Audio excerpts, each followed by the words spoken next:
Welcome back to the Comic Book Bullies with Nerds Do Bullying. Your host Leroy, aka the Stone at the Builder Refuse, with my co-hosts. All right, yeah, this is Eli, aka the Shred Skin. There we go. Yeah, and we're back with another episode. And yes, there's a lot of big stuff that happened this week. First time we're going to talk about Thor: Love and Thunder. We are going to get into it, but we want to do a little acknowledgement first because there was some celebrity deaths this week, and we're just going to just jump into it. We're just going to plow into it. So there's going to be no meat, no fat on this bone tonight. Nope. No shenanigans. All killer, no filler. Exactly. No malarkey. None of that. So we're just going to no go into lube, no Vaseline. We're just going in. Oh man! All right. So first thing we want to say too is rest in peace to James Gunn. Like I said, this happened so long ago. James like Monday. Caan. You said James Gunn. Oh shit! I don't want to wish anything on James Gunn. Long live James Gunn. Long live James Gunn. Yes, I needed a Scooby-Doo 3 from him. So yeah. Viva la gun. No. Right. No, we do want to talk about James Caan. James Caan is who we want to talk about right here because, like I said, James Caan is a long-time actor and he's been in everything. Like I said, if you want to just name one movie he's been in, like who is James Caan? He was in Godfather. He was Sonny Corleone. So right. That alone, any actor that's been in Godfather, that alone should immortalize you. You know, you've been there. But wait, there's more. There's been in all kind of stuff that you would know that you've seen him in before. Like I said, he was the dad in Elf. You know, that was a big hit back in 2000. He was also the coach in The Program, which to me is one of the best sports movies of all time. Gritty, realistic. It's funny that gangsters, like actors that play gangsters and mobsters, make great football coaches. I don't know how that works out, but yeah. What do we got here? Brian Song. Yeah, he was in Brian Song, and yes, that is Billy D. Williams in there. So he was in Brian Song. It was based on a true story with two Chicago Bears players, one Gale Sayers and Bill Piccolo. And I will say this: if you haven't seen Brian Songs, I'm giving you a disclaimer. It is one of the saddest movies of all time. I don't care how metal you are. I don't care how gangster you are. You are going to cry like a bitch if you watch this movie. If you watch this movie and don't cry like a bitch, I watched it. I watched that before I was metal. You watched it. No. You can't do that. You cannot do that. You were metal when you watched that shit. You know you were metal. That made me metal. Right. So, like I said, anybody watch that movie doesn't cry like a bitch, Eli will eat a taco. And don't even say no weird shit like a 12-inch corn dog and eat it slowly. Don't do no shit like that. So yeah. What else we got? Oh, but Misery. That was the next. That was the next one. List. Where is it? I didn't have it on the list. Eraser. But I did. Shit, he was in Eraser. I'm going deep. I'm going balls deep in this one. Yeah, but he was in Misery. I don't have a picture of it up there, but Misery was a Stephen King novel. What would you say, Eli? One of the greatest Stephen King novels. One of the probably the only book that made me cheer. Yes, I actually cheer while reading that book. Did you? Okay. Yeah. Now, what would you rank? I mean, what would you rate Misery? Is it horror, thriller, suspense? What is it? A thriller. Hey, best dude. Am I the best dude ever? You are the best dude ever. Thanks for listening, Jakey Poo. Yep. No, I would qualify it. It definitely has horror elements, but it is more of a thriller. You know, thriller. Kind of rise the line. It rides the line. Yeah. You know, I mean, there's some horrible shit in the book. Way more like the book goes way more violent and gory and shit because it's the book. Right. But but Kathy Bates, I had a hard time watching her in any other role after that movie. You know, just watching her in Waterboy and shit, acting like, you know, Bobby Boucher's mama. I had a hard time like, ain't you that fucked up chick that was in Misery? But, you know. Yeah, she brings it. And it's funny because James Caan was always playing these tough guy roles. Like you said, Sonny Corleone and, you know, Thief from another great flick, Thief. But yeah, he's always playing these tough guys. And then to see him in Misery where he's so helpless.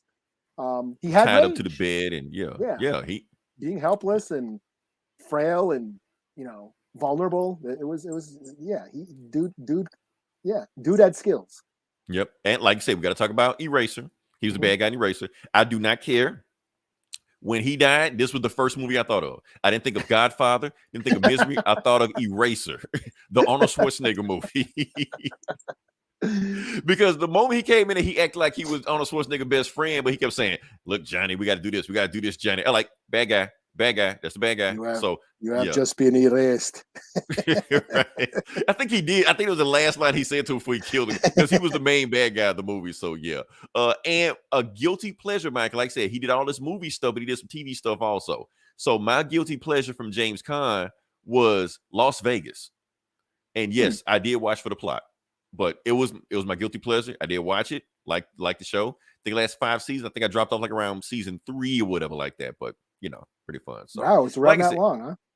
Yeah, that show lasted a while. So yeah, like I said, I watched a lot of James Caan. The dude worked. He put out work. I even watched another James Caan movie last night with Robert Duvall. It was in the 70s. It was called The Killer Elite. You ever heard of it, Eli?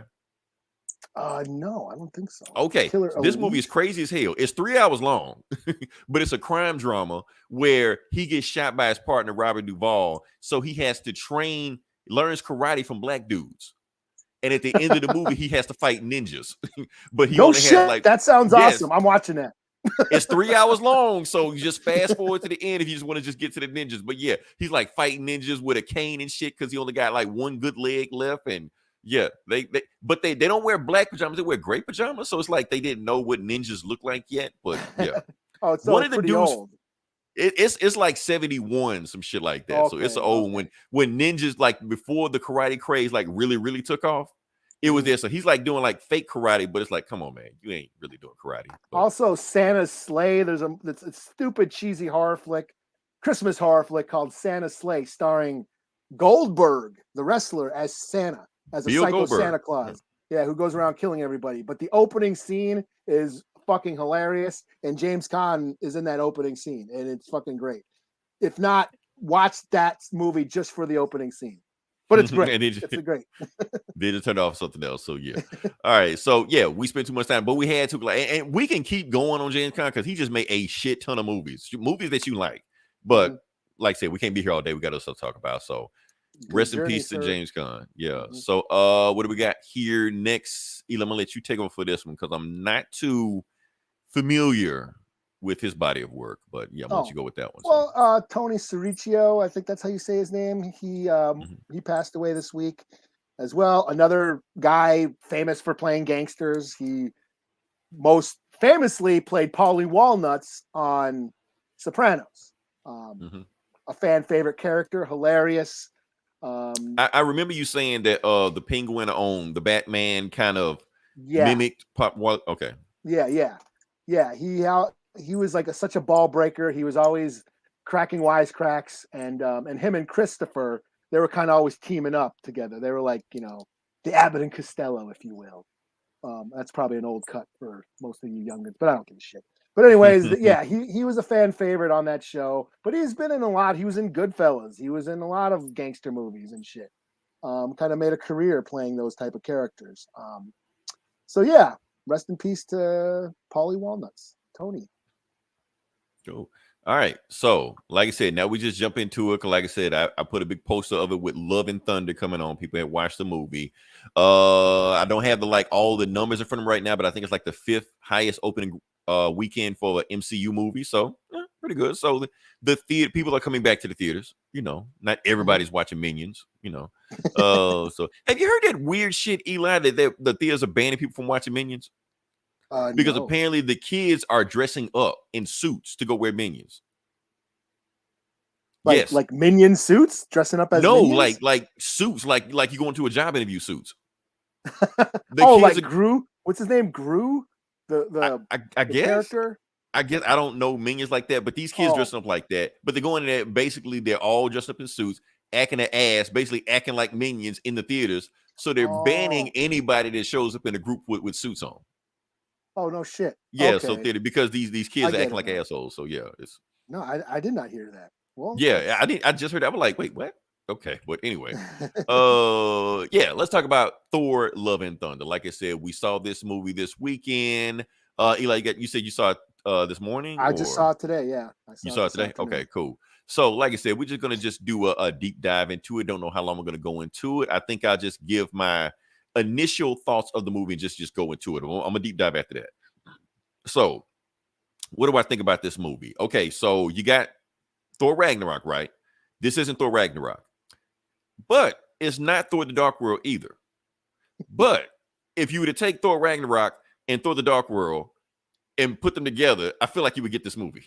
I think that's what it is. And I think that's why it's so divisive right now. I have seen a lot of people on like, if you just go by Twitter right now about the critique, what they're saying about this movie, they're saying this is the worst movie ever and the best movie ever. And this is bringing people back to the theaters and also killing the MCU. So it's doing all these things at once, you know. But yeah, that's what I think about the movie. People are going to see this movie. They want to see dark, gritty. They want to see, you know, heads being ripped off, so like that. It's not that. Did Thor: Love and Thunder really? Did they think they were going to see that?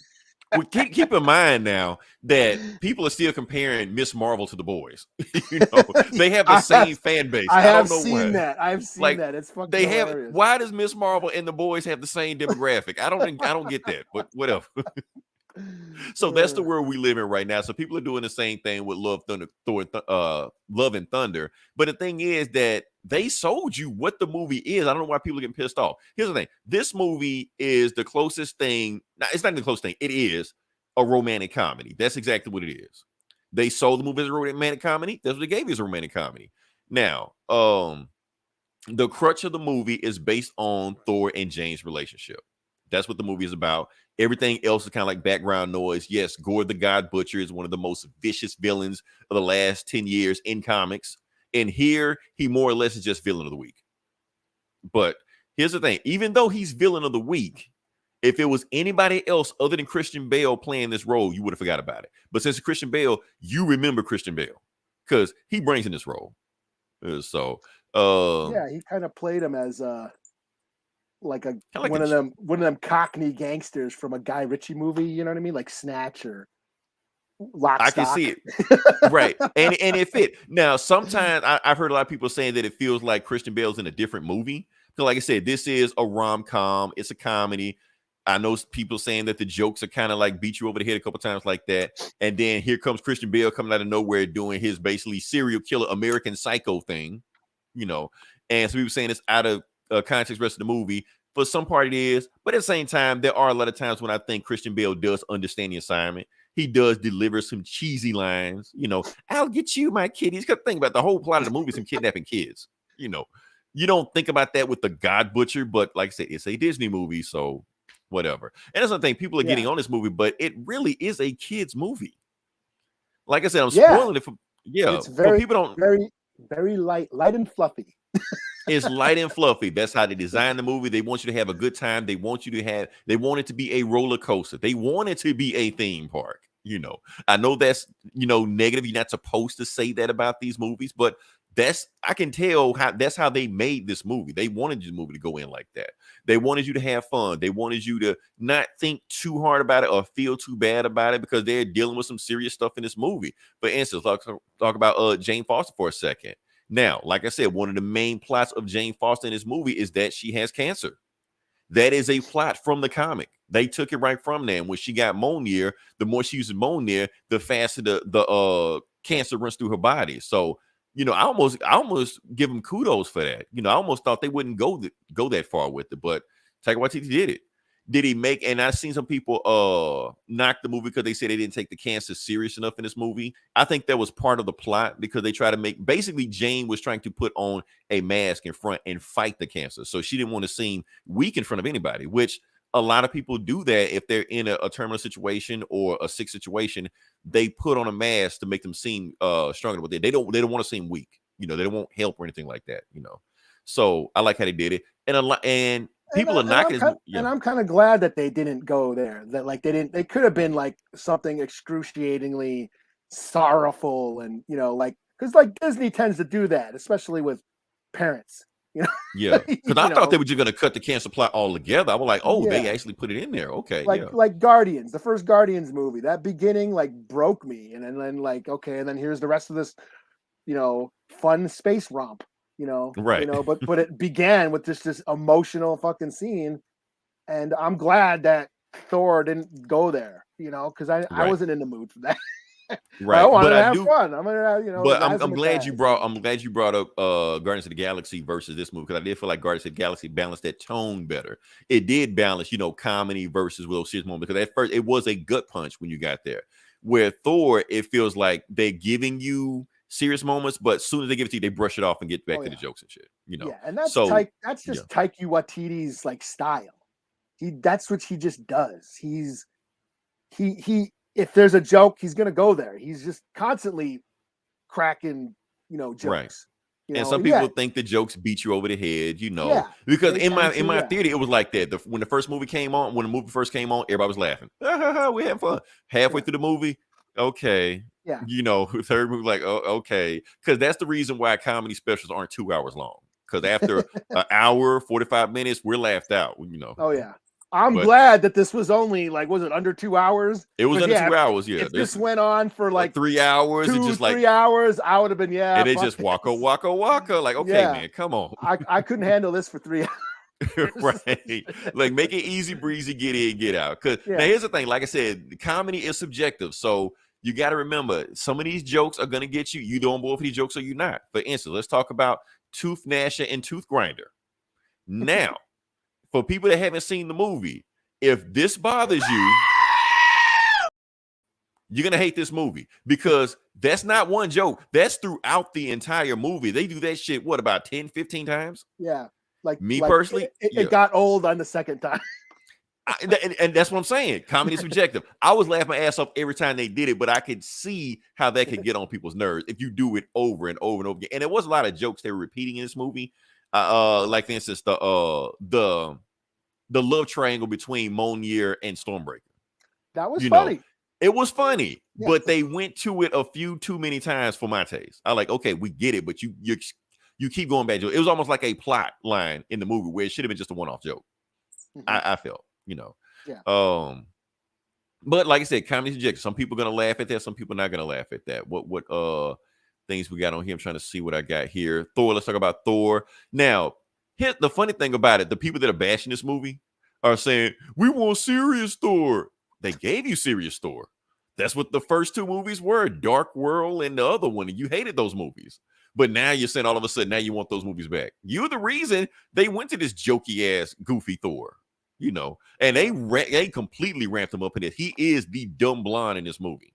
He is a dumbass in this movie. Now, in the first movies, you could understand because, okay, it's cultural differences. He doesn't understand our culture. You overplay it.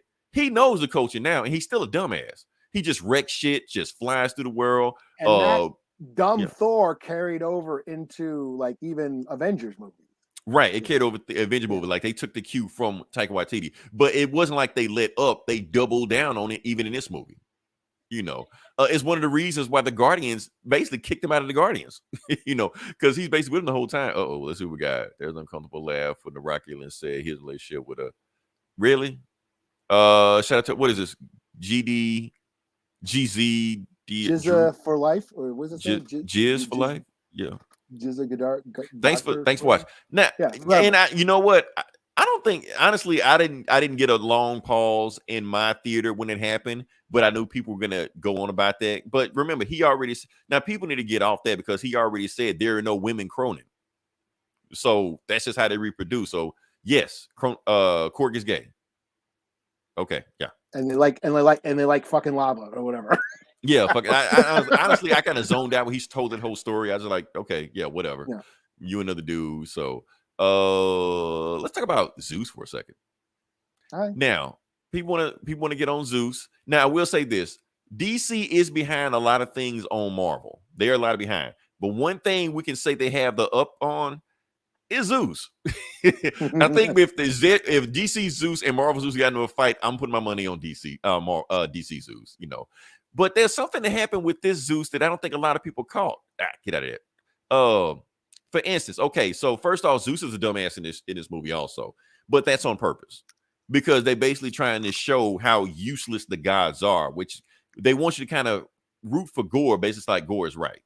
But in this movie, what you have here with Zeus is a world leader downplaying a crisis and gaslighting anybody that plays up the crisis. Meanwhile, just so he can keep his constituents without causing a panic. That's how you know this movie is written post 2020. That's all I'm saying. I'm not going to go any further than that, but you can tell that's where they went with that. But that's also like a theme in a lot of like Greek mythology and stuff. I mean, like, you know, having less faith in the gods and the gods taking their wrath out on the people and all. Well, that's the thing. In Greek mythology, the gods are dumbasses. The gods are petty. They just do shit just for doing shit. Yeah, they're just a reflection of humanity. You know, right? That's they're all not. they're like the boys. They're like the boys. Like the superheroes on the boys. Yeah, and it's not meant to like, you know, knock religion or in any way. It's just like it's just a reflection that nothing's perfect. Like no, you know, and it makes humans more humble. I mean, that's the purpose of it. Is like when the gods are just as stupid as you are, it takes the pressure off of you. Now, here's the thing, Eli. You bring up a good point. Like I said, this movie is fluffy. This movie is light. But the beginning of the movie was pretty heavy. Yeah. And honestly, I thought the movie, because here's the thing, even though the movie is a romantic comedy, you could have made this movie centered around gore because Christian Bale's gore was that interesting. He was that meaty of a villain. Because, like I said, you go to Black Panther, the movie did revolve around Killmonger. Even Multiverse of Madness, the movie revolved around Wanda, because those villains were interesting. So this movie, if you really want to go that whole atheist route, you could have went there with that. Because the first part of the movie is I renounce my gods, and I'm going to kill all the gods. So you even could have played it up to atheists going around trying to cure religion. I mean, basically, Gore was just a PG-13 Kratos. That's all it was. So yeah, I mean, it reminded that begin. Yeah, the beginning reminded me of Bram Stoker's Dracula with from what's his name? Francis Ford Coppola. That beginning scene where he renounces God, you know, right? And and he's cursed for it. You know, it's basically beat for beat the same kind of scene and the same sort of character, and that's what kept me interested because it did. Yeah. Yes, as light and as fluffy as this movie was. There was a very like dry theme of theocracy and, you know, right, deep philosophical religious commentary going on. It didn't beat you over the head with it, but it was there. And I think they did it on purpose because they went too hard with, you know, religion and theocracy. Then they probably would have got in trouble overseas and stuff. So they downplayed as much as they could, I think, you know. So, but it's there if you want to see it, and like I said, the movie, people don't want to think about the themes of this movie. It's just a fun roller coaster, stuff like that. But I think there is, you know, parallels between Gore and Jane. Both of them have magical weapons that are both saving them from death and killing them at the same time, and they're both on the same path. That we got to get this one thing done before we get past. Yeah, and they're both opposites. You know, you had Gore, who was like totally religiously devoted to the gods, who feels betrayed. And then Jane, who's a woman of science, who doesn't believe in religion, and she's all about facts, and she's a scientist, and then she ends up believing in the magic, believing in this, you know, spiritual realm at the end, you know. So that was, again, like they didn't beat you over the head with it, but if you want to look for it, it's there. Yeah. And then you also have Gore. I don't know if they wanted to go this route. It does feel like he is being a hypocrite. Also, all the gods are dying, but then he goes to eternity. Spoiler alert: eternity's in the movie. You know, which eternity, if you go by the comics, is the god of gods.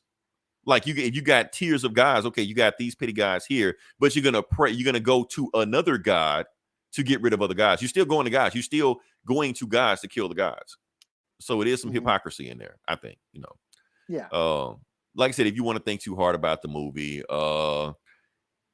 but that's the main thing about it. Like I said, if you want to go in there, you want to compare this to the boys, and you're mad because not enough blood, not enough titties in it, and stuff like that, and not enough cocaine in it, then yeah, this maybe not the movie for you. Go in thinking it's a kid movie. Now, am I saying you should, you know, temper your expectations or no? If you go into this movie and it doesn't deliver for what you want, have all right shit on this movie as much as you want to. But at the end of the day, when everybody's doing all these nitpicks and tearing the movie apart and cinema sense, all this stuff, ask yourself one question: were you entertained? Yeah, that's the only question you should ask yourself. Were you entertained? Yeah, but no. Were you entertained? Yeah, but no. Were you entertained? That's all the question you need to ask. Yeah. So I mean, then some shit just ain't for everybody, right? Yeah, it's like it goes back to Miss Marvel. Doctor Strange 2 should be renamed Doctor Strange. Yeah, all Marvel movies. Shout out to Dr. Doom. Yeah, yeah, Dr. Doom. Thanks for listening, Nick. Yeah, Never Mention Heroes got learned the hard way. He told the first guy he was praying to him, help daughter ignore him. Yeah, that's the thing. That's part of it. GZ for Ev. Yeah. Because the thing is, he prayed to the guys ignored him, so like all the guys got to go. And just going to the city of the gods and seeing how petty they were, and all they cared about was orgies. He was like, well, Gore has a point. Just get rid of these guys, And again, that's that whole thing. That's Taika Waititi poking fun at shit. He's poking fun at religion and God. That's what he does. Like he poked fun at Nazis with Jojo Rabbit. He poked fun at Thor and everything. He's Jewish and played Hitler in a movie. He poked fun at vampires with We Live in the Shadows or whatever that show or the movie. I haven't seen the show. I heard it's great, but I've seen his movie. He made the movie where he just makes fun of horror and monsters and vampires and stuff. And that's just what he does. That's what he's been doing with all his movies, and he does that here. So I mean, for people who like shitting on it because it's not violent or dark enough, that that's judging by the trailer, you know what you're in for. And yes, but that's the thing. That's the thing. People already know what they're in for, so they're going in to shit on the movie. They're already going in to hate this movie. Like for instance, not only was it too joking shit like that, you still got people. Oh yeah, Becker's pretty cool in there, but we're not talking about her. Jane Foster. That's what point I was trying to get to. Jane Foster. Some people going in there hate this movie also. Earl, they're trying to make her the girl boss. She's going to be the new Thor. The movie didn't even go that route. It really didn't. She was there, but she didn't take over the movie. At the end of the day, Jane Foster was not Furiosa. Like if you go watch that last Mad Max movie, you go see Mad Max, but it's really just Furiosa. And Mad Max is kind of like in the past to see like, well, let me know when you kick everybody's ass, and then I'll roll the credits. No, this was Thor's movie. Jane Foster was there. She helped out. She was a good sidekick. She was there to do their back and forth relationship thing. But yeah, at the end of the day, it was Thor's movie.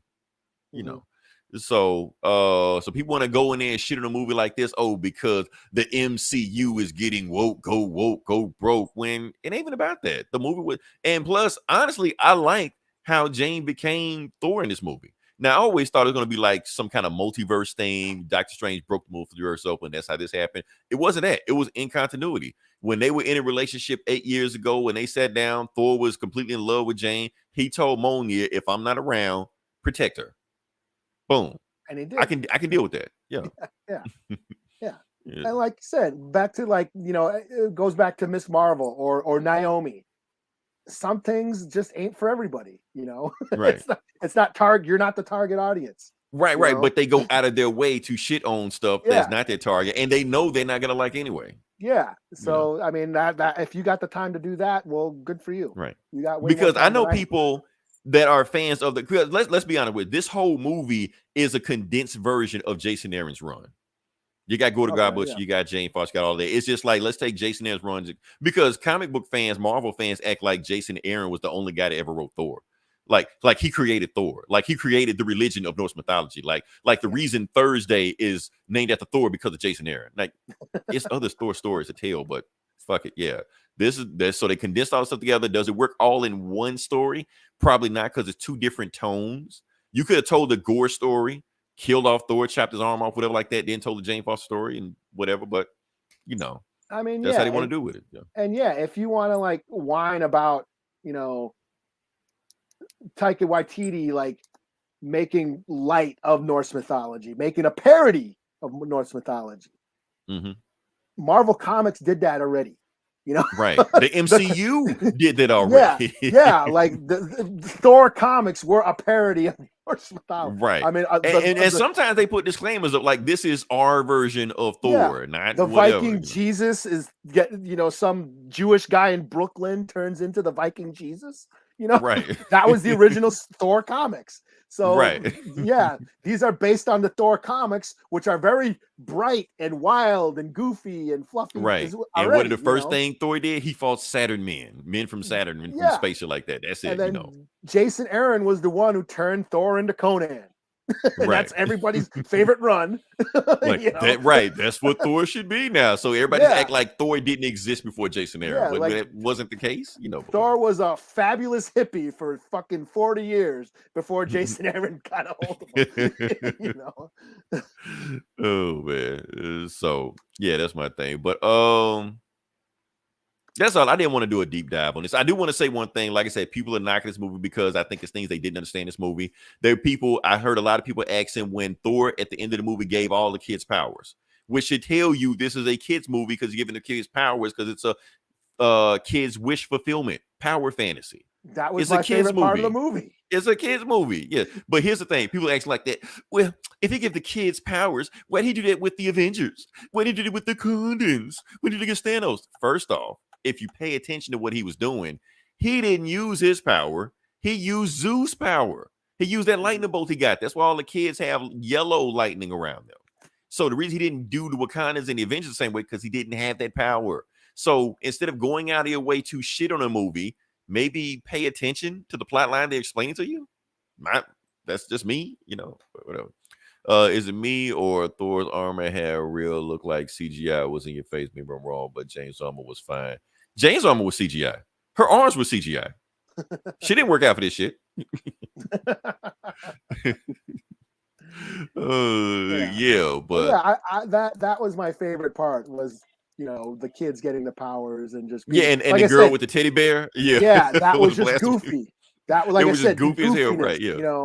And that's where Taika Waititi shines, is in the goofiness, and on that level it was fine. I love Ragnarok. That's one of my favorite MCU movies.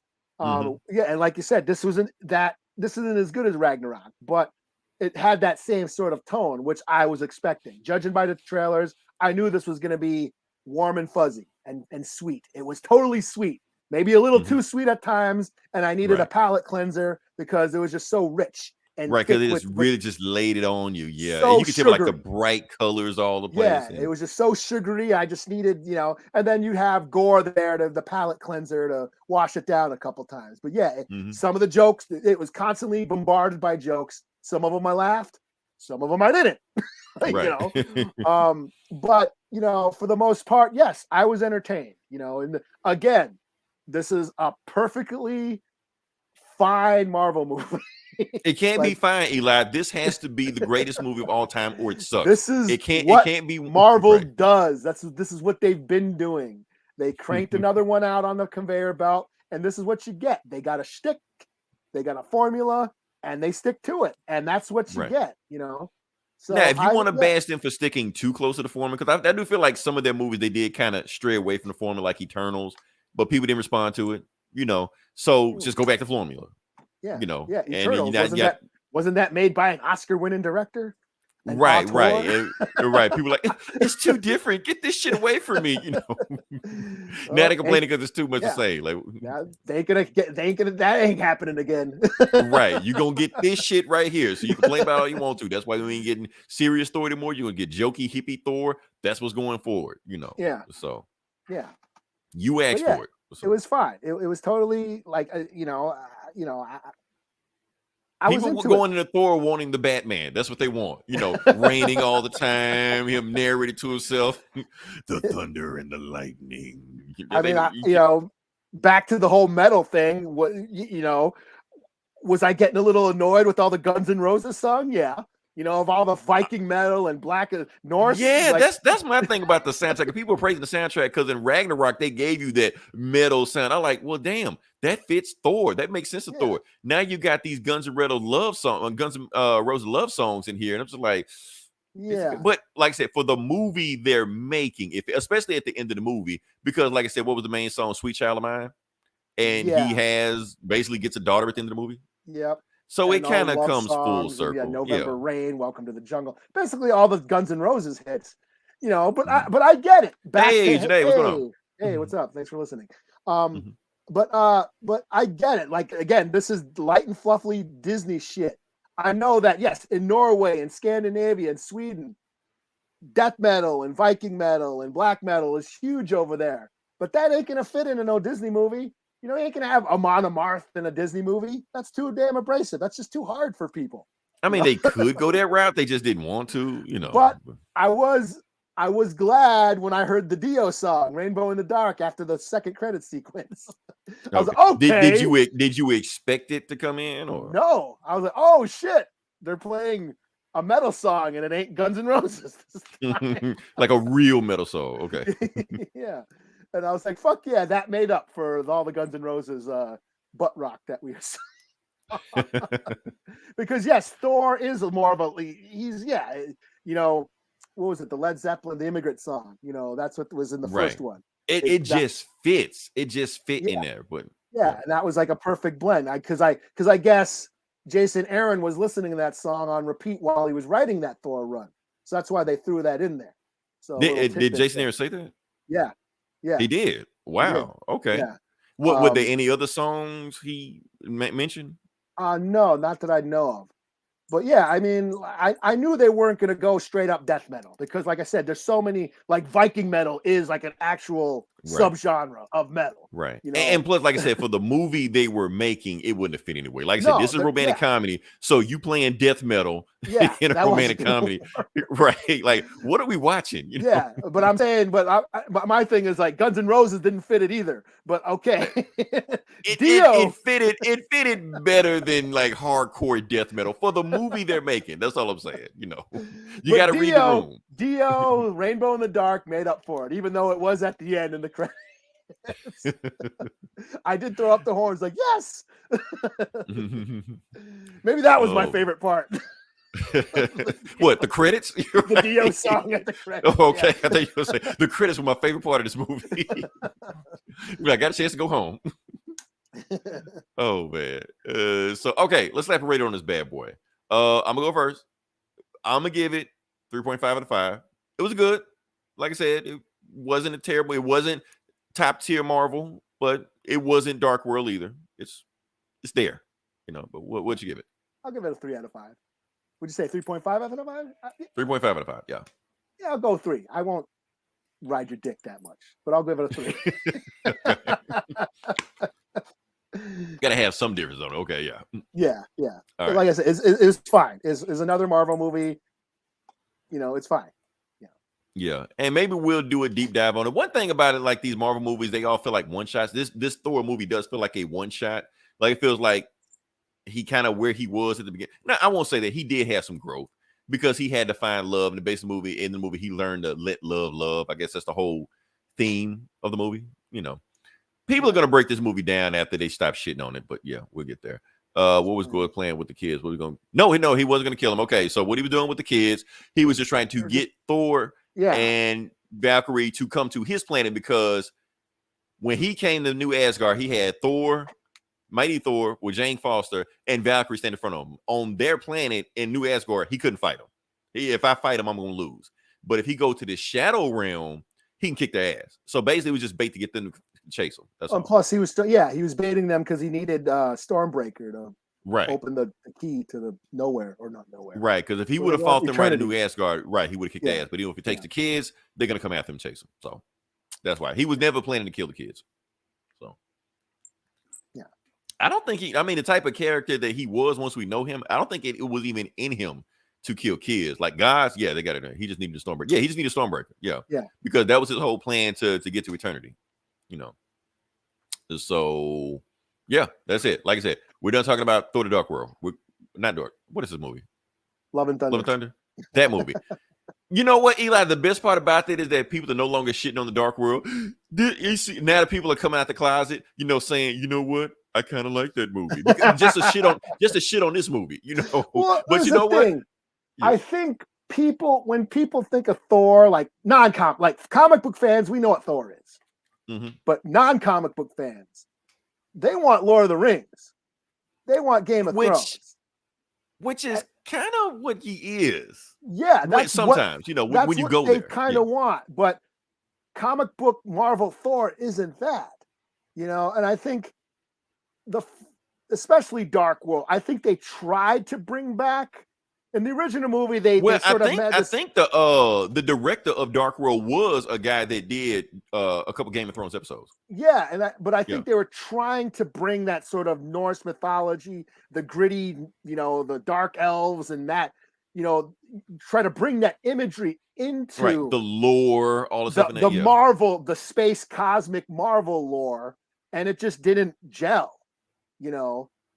And then Taika Waititi just threw it all out the window. No, this is Space Viking. That's what he is. Right. Now at the beginning of the movie, he's doing Van Damme split kicks, karate kicking. Like this isn't a Thor I know from the comics, but they don't care. They just gonna do whatever they want to, Yeah.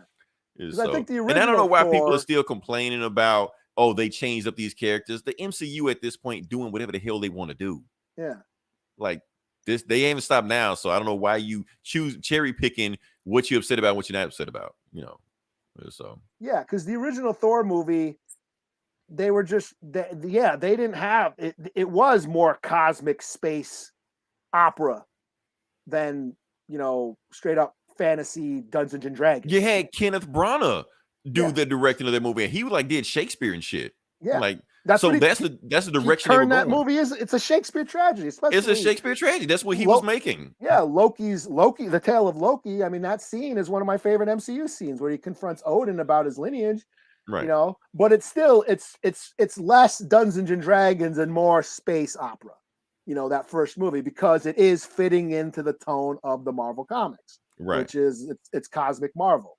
Okay, but the masses, they want this Thor. I mean, you say you don't want it, but your dollars are saying you want this Thor.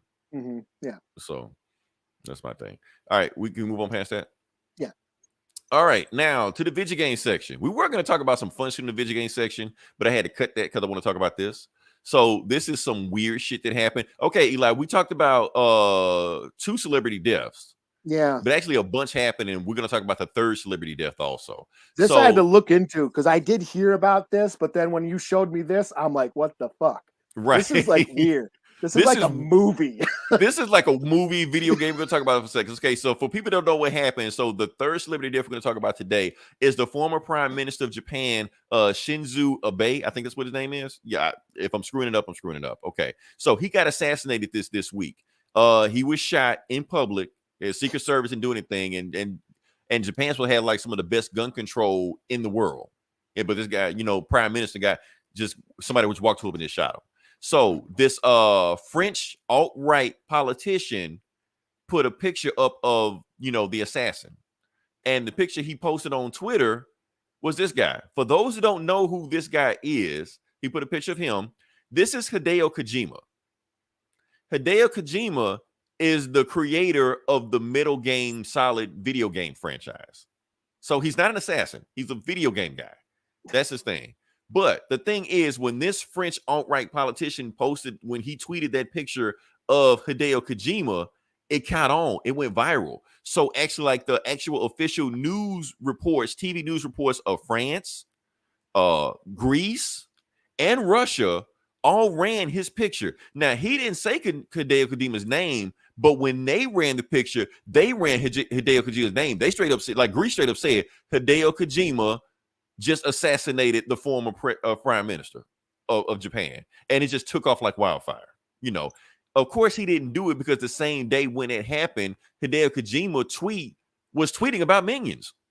He was like, yeah, this movie is awesome. Not knowing that he was wanted for assassination, so it got so bad that that Kojima Productions, his video game company, had to put out an official statement on Twitter saying, we're going to sue the people that are defaming us right now because we didn't kill anybody. We don't know who killed them, so stop putting our name in this. So that's what's going on right now. It's so weird that of all people, Hideo Kojima is the guy they go after.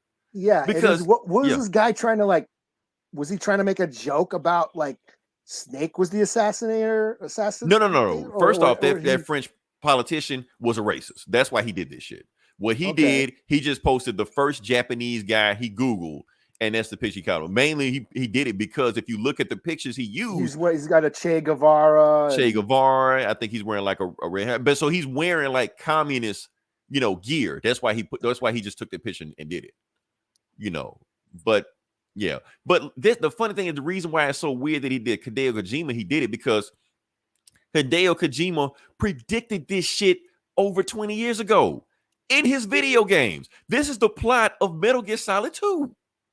Because the plot of the Metal Gear Solid 2, the Illuminati is in the game. They're the main boss of the game, but you can't call them the Illuminati. They're called the Lale Lule Lo because they program chips in everybody's head that you can't say their name out loud. But the plot of that movie is that game is that the main Metal Gear that they were making in the game was a device that was going to control the flow of information in the world. And it was going to basically, whatever the Illuminati wanted you to believe, they'll make you believe. Whatever they don't want you to believe, they won't make you believe. This was before the internet like really took off. So basically, he predicted the internet. And exactly what happened is what happened. He predicted all this shit way back then. So that's why it's so weird out of all people. Like, damn, we should listen to Kojima. Like, I don't know how many people play video games that listen to shit, but please go play Metal Gear Solid 2. That shit it was back in like 2001, like right before 9/11. And they predicted everything that's happening right now. Virtual reality, everything. So, yeah, man, that's all I'm gonna talk about on that. But yeah, that's a weird story. Yeah. Yeah. Now we move on. Like I said, this Comic Book Bullies, where we talk about comic books. And Eli, you wanna start off the train? Sure, I guess. Mm-hmm. Can I do Poison Ivy? Yes, you can do Poison Ivy. You start off with Poison Ivy. Wait for it. Nah, you can go. All right, I'll do Poison Ivy number 2, okay. Written by G. Willow Wilson. Willow Wilson. Sorry. So yeah, this is so basically Poison Ivy is on a murder rampage because she wants to destroy humanity because humanity is fucking up the earth. Again, that's what she does. This is just what Poison Ivy does. Right. She's not turning to a good guy or changing her ways. No, she's just fucking shit up because that's what she likes to do. She's just gone on a murder rampage, infecting people with these spores, these mushroom spores. What did you call them again? Your worst cordyceps. Cordyceps. She's turning them into these spores, mushroom corpses, and balancing out the earth because humanity is a virus on the earth. That's her motivation. That's what she always does. This is just, I think this comic book is just elevating that because not much happens in this comic. It's just more of a character study. She's at a diner contemplating what she's doing. She's, people watching people, watching the waiter, has a conversation with this woman, and she's like individually, humans aren't bad, they all have their hopes. Did she have a flashback like Harley when she was saying that? Yeah, because she was like, Harley's like the only human she really gives a shit about. But she's like, she's people observing that human at the core, humans want to be good, but collectively they just fuck up the earth. So and in the comic, the woman that she's talking to, it turns out she ran some scams. She's doing some wire scams, wire frauds or whatever, and the cops show up to arrest her.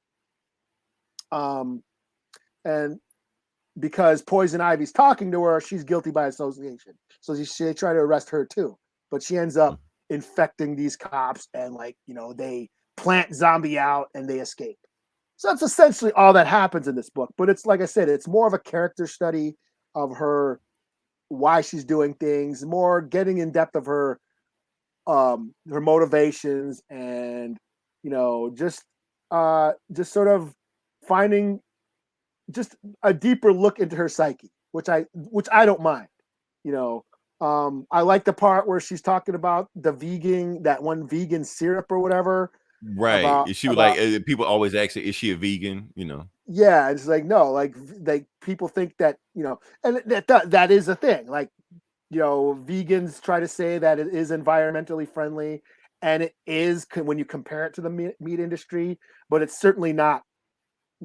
Right, green. Because it's fucking up the ecosystem, right? Yeah, it's a lot of vegan foods are very processed and right. use a lot of resources and water and shipping, and has a very large carbon footprint to make these highly processed vegan foods that only rich vegans can eat. Plus, meat eaters got to exist to to control the environment. Like if we didn't have wolves, then deer would just go out of control. Yeah. You got to have that balance, Yeah. So she talks about, that the earth that there's this delicate balance that makes everything flourish on earth, and it just keeps getting fucked up.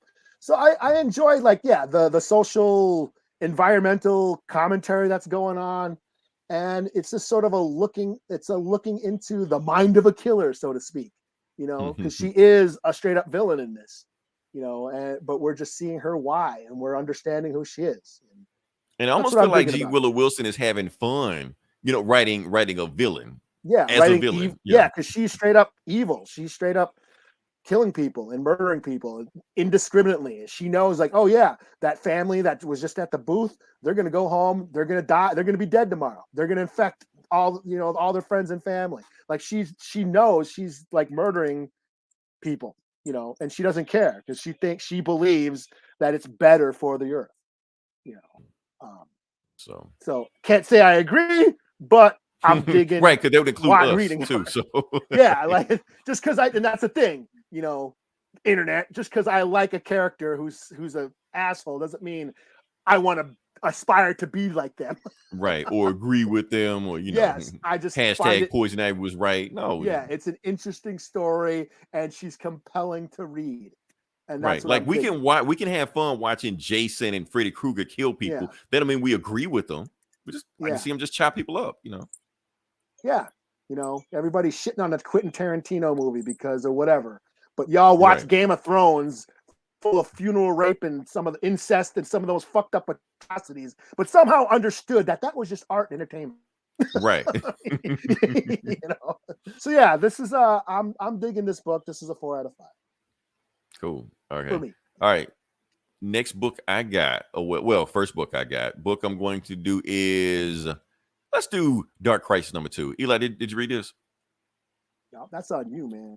Okay. Why'd I ask the question? Yeah, but those that don't know, like I said, this is the newest crisis that DC has. I'm holding the last crisis by the tour. They said it was going to be the last one, and I'm holding them to.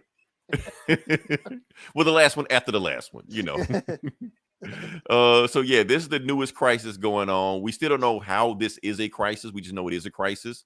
So I guess shit's supposed to get rebooted when I have a group. Anyway, last issue, the Teen Titans Tower got destroyed. Well, got fucked up. Didn't get destroyed, but got fucked up. And Deathstroke is leading the Legion of Doom to storm the tower. So basically, this is the tower. What's that movie? Siege of Teen Titan Tower. That's what this is. Oh. So let's just jump into it. And so basically what's going on. Oh, I didn't read that. Pariah. Now I do like this, the Pariah, because they're giving a detail about Pariah. Pariah is the big bad of this whole crisis, but they're actually doing panels that George Perez actually originally drew. So they're like drawing over them a little bit. So it's like a nod to George Perez because he was the original artist on the original crisis. So I thought it was pretty cool. He basically telling his story about how his evil dark army of Doomsday and Darkseid and all these fuckers, basically they're going to bring back the infinite Earths that happened before the first crisis. But in order to do that, they have to destroy Earth Zero, which is the Earth that we know, where all the heroes we know. But he's saying they got to go in order to bring back the other Earths, because they were the other Earths, they'll bring back his planet. Anyway, back to Teen Titans, where everybody gets fucked up. Nightwing is knocked out because like I said, the bomb blew up. So, and then the Legion of Doom is just tearing this place apart. And you got these guys right here. I'm trying to think who's. I don't know who these guys are except for this guy right here. This is Catman.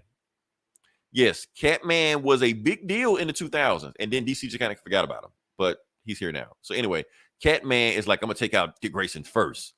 Nope, no, he's not. Dick Grayson just kicks shit out of him and just moves on to the next guy. So he chases after them because they kidnap his students, and right when he gets there, boom, Deathstroke is waiting for him, and they just beating the shit out of everybody in there. And basically, Deathstroke is just saying, look, you want to save these Teen Titans? Me and you going to go one-on-one. And whoever wins, that's going to be the end of it. If you beat me, I leave. If I kill you, that's it. And then he basically just showing all the Teen Titans, and I'm going to go around the world and target all these guys. Damian, Blue Beetle, Supergirl, Dr. Light, Aqualad, all these folks like that. The Black Batman, yeah. And they just getting basically BIPOC like this Batman. BIPOC Batman. I forgot. So he's gonna go. He was like, okay, so if we go 1-on-1, this is it, Slade. He like, yeah, that's it. Oh, he shows Beast Boy. He shot Beast Boy in the head last issue, but apparently Beast Boy is still alive. He just gonna just have a scar on his face. That's all. So that's when Dick Grayson and Prometheus shows up. They got some deep cuts in this book. Prometheus is an old school Justice League villain that they don't show anymore. But anyway, doesn't matter. They fight, and I'm gonna just see if I can show that panel. Oh, that's Black Spider. Black Spider, if Spider-Man was an assassin. So Deadpool, yeah. They go at it, and I just want to show this awesome panel of this. It's just, let me see if I can. Yeah, this right here. So it's basically just the whole panel is just them just beating the shit out of each other the whole time.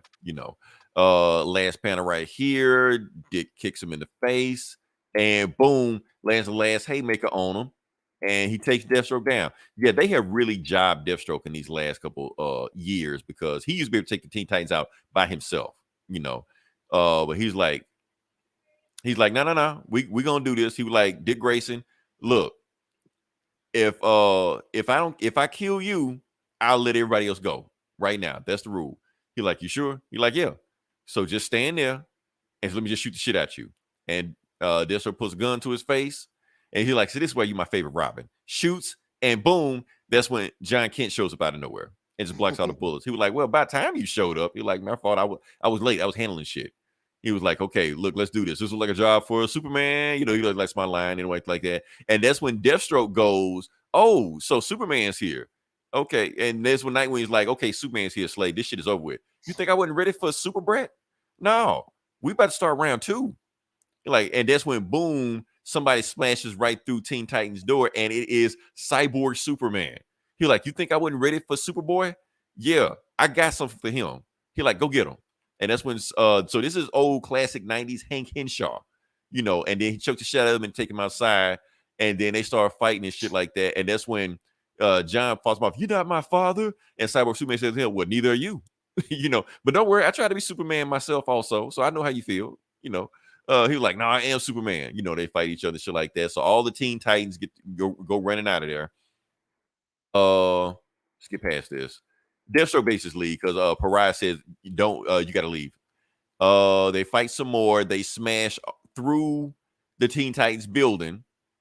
And that's when they both knocked out. Both can barely stand. And that's when Cyborg, like Victor Stone Cyborg, smashes Cyborg Superman's head. Like, I'm tired of you giving Cyborgs a bad name, And that's when he stands everybody up, and they just look around. The school is just destroyed.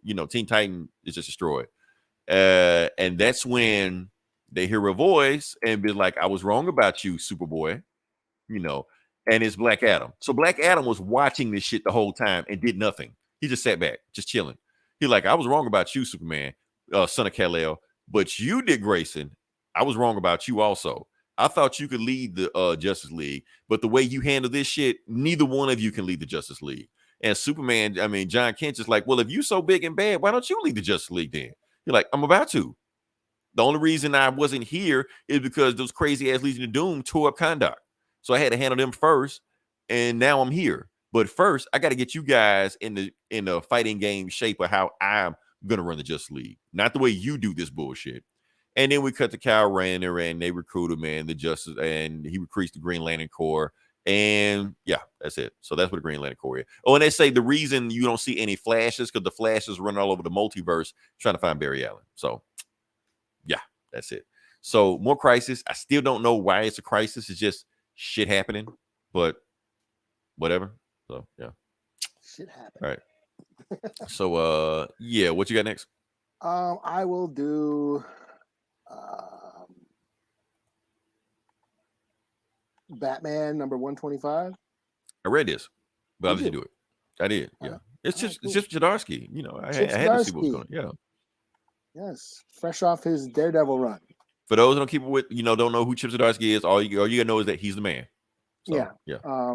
So he's bringing that gritty street shit to Batman. Why Batman was not always about gritty street shit, I don't know, but okay. Yeah, because he hasn't been lately. He's been doing all this other wild shit. Yeah, he's Crisis corporate Batman or incorporated Batman or whatever, and all the Bat family and all their trying to turn the Bat family into X-Men and shit. Right. Just get back to the basics. That's all we want. And I think that's what this does. This takes it back to the roots. It's still in canon with a lot of stuff that's going on. Batman is still broke. You know, he's living in an apartment block or whatever. Some kind of brownstone, he's running around doing shit. Running around with Tim Drake. Tim Drake's his Robin. He's having nightmares about the Joker and Alfred. I do like shit. It was the 3 Jokers, so they just pretend like that shit never happened. Yeah. He's having nightmares. He's still hung up on Selena. You know, he calls up Selena like, how's it going, baby? Oh yeah, I got a dude, and you know, right? Shit, like a dude just like, hey, you want some coffee? Like, oh damn, and she's in a lingerie, you know. Yeah. So she's fucking. He's not, you know. Time to move on, Batman. But you know, somebody's going around killing rich people, billionaires, and it turns out it's the Penguin comes on the air like Joker style, like greetings, Gotham. You know, and basically does a broadcast saying, I'm going to kill all these rich folks. But, you know, Batman doesn't buy it. You know, he ends up confronting Penguin at a ball or whatever, like some rich people gala, because they think, oh, these rich folks are going to show up. And, you know, Penguin's going to be there to kill the rich folks, you know, because they're all going to be in one place. But it turns out it's not the Penguin, it's the Clayface. So it turns out that Penguin is in the hospital and like dying from something. Dying. Yeah. He set him up, basically set up Batman. What did he do now? He popped a cyanide pill. Yeah. He pops a cyanide pill and then makes it look like, you know, he's dying or he's actually dying. But when the nurse and the cops come in, they see Batman standing over dying Penguin. Yeah. Because he was trying to get the cyanide pill out of his mouth, but it looked like he was choking him or some shit. Yeah. You know? So Batman gets framed for Penguin's murder.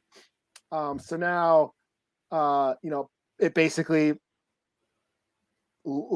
slandered his name, you know, but it actually helped him about a bit. It turns out, oh, now criminals really fear me now because they think I'm going to kill him now. So, right.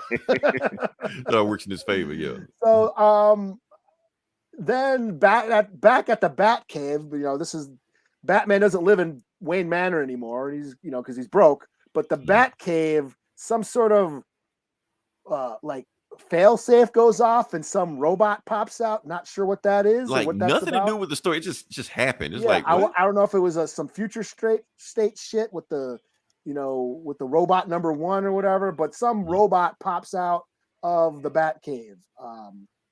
So I'm intrigued.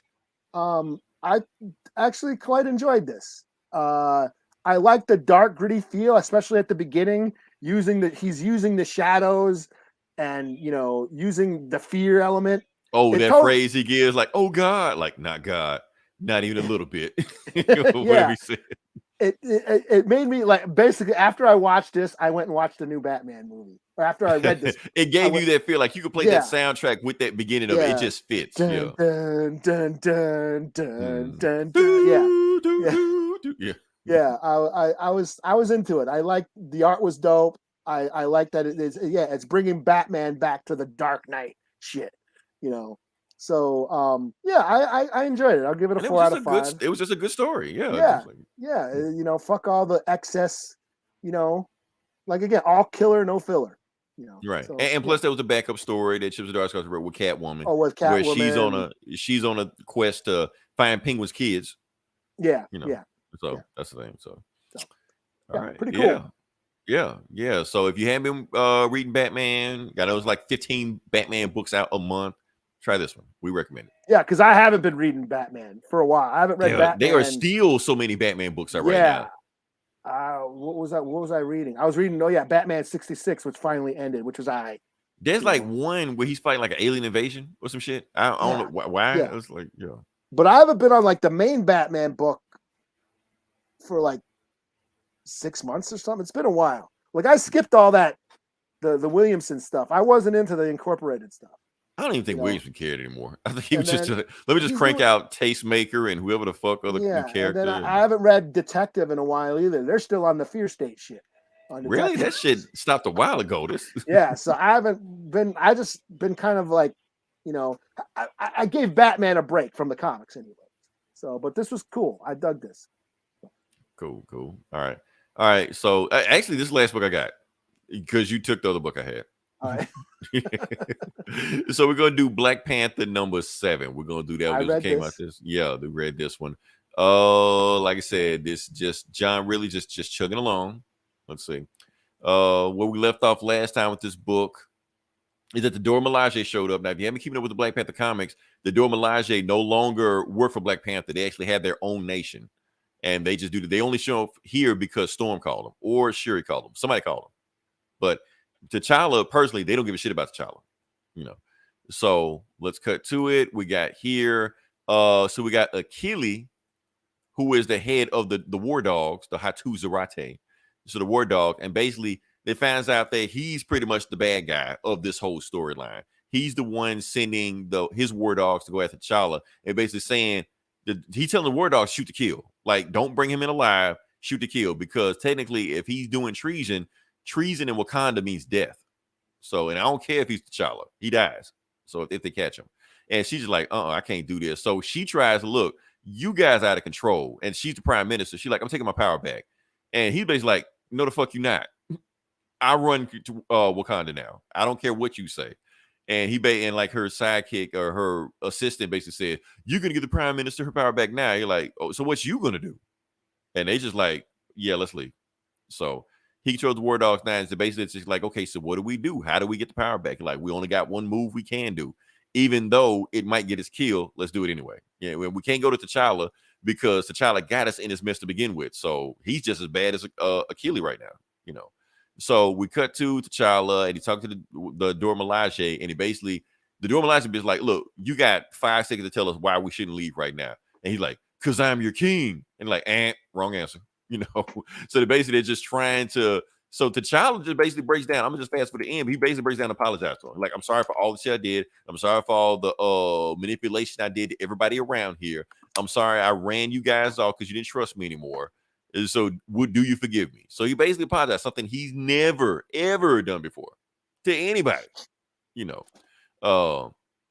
We cut to the prime minister, and basically what she says is that she basically broadcasts to the public and tells the public what's going on. It's a coup. The War Dogs have taken over Wakanda. They basically kicked me out. They kicked T'Challa out. They're hunting him down like a dog, and they have taken over. And they're basically going to oppress everybody. So the only way to get them out of there, we all got to fight. And that's what's going on. So Achilles hears them, and he tells the War Dogs, go get her. Shut up.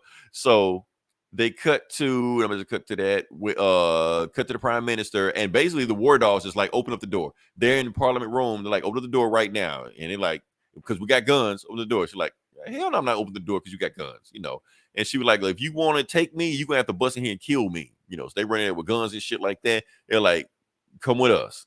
And before they can do what and she like, over my dead body, like, okay. And that's when this guy comes in. This is a new guy named Tosin, whatever his name is. He is the new Wakandan guy that they are building up right now. He doesn't wear a suit. His skin is vibranium. They've done some stuff in this part of Wakanda where they basically made vibranium organic, so he got all the powers, but he can just do it anytime he feels like it. And he gets him super speed, get him super strength, and he just take the War Dogs all like they're nothing, So basically they all come to agreement, cut to it. Shuri has a plan. Shuri just saying what she's going to do is that she's going to make a little, she can hack into the barrier of Wakanda just small enough where a flock of birds go through so they don't notice it. She turns to the birds, flies in there. If people don't know, yeah, Shuri got like all kind of crazy ass powers in the comics. So she goes there, sees that the place is unguarded, gets ready to walk in, and they shock her. So all her crazy ass powers, like turn through the bird and stone shit like that, doesn't work anymore. And the War Dogs are on her ass right now. So she's like, oh, y'all think I need those powers? No, I can kick your ass by myself. So that's where she gets like the Panther gauntlet, like in the movies and shit like that. She goes to work on them, takes their ass out. But they keep sending people after her. She's like, well, eventually you're gonna wear down. And that's when that dude Tosin shows up again and kicks their ass again. So basically cutting to the end. Yeah. Tosin and Shuri gets in good contact. The prime minister's with them. Everybody's with them. T'Challa goes there, and basically it boils down to she's gonna they're going to attack the control center. Once they open the control center, that's going to allow T'Challa, Storm, and the Dora Milaje to come in, and they're going to take back the Parliament from the Dogs of War. Did I say it? War Dogs? Whatever. Yeah. But that's the story. Yeah.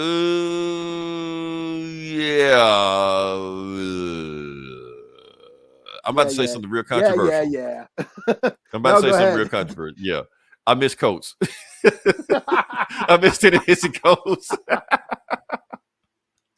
Because there was stuff happening. It took a long time to get there, but stuff was happening. You know, this just feels just run of the mill. And here's my biggest fear, Eli. Since T'Challa's on this world apology tour, and they had this new Vibranium guy coming out, and then he just announced a new Wakanda book coming out like in August with no T'Challa, I almost feel like they're writing him out of these books. That's what I feel like. Because I fast forward through some stuff. He also says that once this is over with, he's never going to pursue the throne again. So like he's done trying to be king. Oh, so okay. I don't know. Maybe it's just a conspiracy theorist in me, but I think it's going to go on because they already written him out of the Avengers books, like Nighthawk or whatever has replaced him or some shit. So yeah. Yeah, this book wore me out. It did, man. It just wasn't interesting. It was just like, I guess I don't know, man. It's funny that you brought up Coates because I that's what I was remembering. It reminded me of Coates, but at least Coates there was stuff happening, right? Like, or at least interesting dialogue or something. This was just like I didn't care about their divorce, like him and Storm. I didn't care about that. I guess I can see what he was trying to do as far as like the coup going on and making those parallels with, you know, with our political climate and all that stuff. But it was just like, it was a drag. This really dragged. It's not interesting. That's the thing. It's not. And the funny thing is, like you said with Coates, the reason you like about it because there was never a punch being thrown. There are punches being thrown in this book, and it's still boring. Yeah. So I don't know what to say. You know. Well, I think people. It's almost like they've been giving Ridley shit because this has just been like action. This story has just been like fast-paced action this whole time, and this was pretty cool at first. But now he's like, "Oh, it needs to be deeper." Okay, let's get deep. So we're gonna get deep now. But it's not really deep. That's the thing. Like he is trying to be deep, but it's not. It's still just I don't know, surface level shit. So man, I hate it, Eli. I hate it. I hate to read a bad Black Panther book. I don't want to drop this book. I can't drop this book. I'm obligated, for the culture to read this book. In it for the people, right? So it's like, damn, man. Because when even this book came out, like each issue, it gets like, oh, I gotta read this shit. And I didn't feel like that because, man, it's just, I don't know, man. I don't even know how long. Honestly, I don't think this book has much longer. I think it's gonna get canceled. Because even nobody's reading this book other than us, me, you. I don't know if you read it or not, but we're the only people reading this book. Yeah, I've been on it. I've been like, and we can't recommend it. We can't be like, man, this is the best book you're not reading. No, it's probably the worst book you're not reading. You know. So, oh man, I hate so because I don't know, Eli. Like I said, the conspiracy theory image is making me feel like they're using this whole run to wrap up to get T'Challa out of there. So when the movie comes out and T'Challa ain't in it, you're not looking for him. That whole synergy thing. Yeah, but remember the comics. People don't. That's true. The MCU fans don't read the comics, so. MCU don't read the comics, but if they were to stumble on a comic, you know, and they want to see, there's Black Panther with no Black Panther, right? It's like the movies, you know. It's canonical, you know. It's that synergy thing. So I think that's what's going on with that. So, man, I don't want to drop it, Eli. I'm gonna stick with it, but this is not a book I am looking forward to. It's just it's a drag. It's a slug. I skipped over a lot of shit because a lot of shit that just I don't care about. Because how many times we got it? He was looking for who killed his homies, right? And then it was like a James Bond revenge sort of and I was into that at first. Now it's all about all these other weird politicians and shit going on, and I'm like, okay, this became the Phantom Menace. Right. Like CNN the whole time. Just I don't know, man. No. So what you got next? My last book I got is Ghost Rider #4. Okay. And let's see. Ghost Rider #4. And this was dope. This might be my book of the week. Good. I'm glad. I'm glad somebody had fun reading a comic this week. Yeah, I mean, I'm like Batman. When I read the Batman book, and I was like, "Oh shit, that's dope.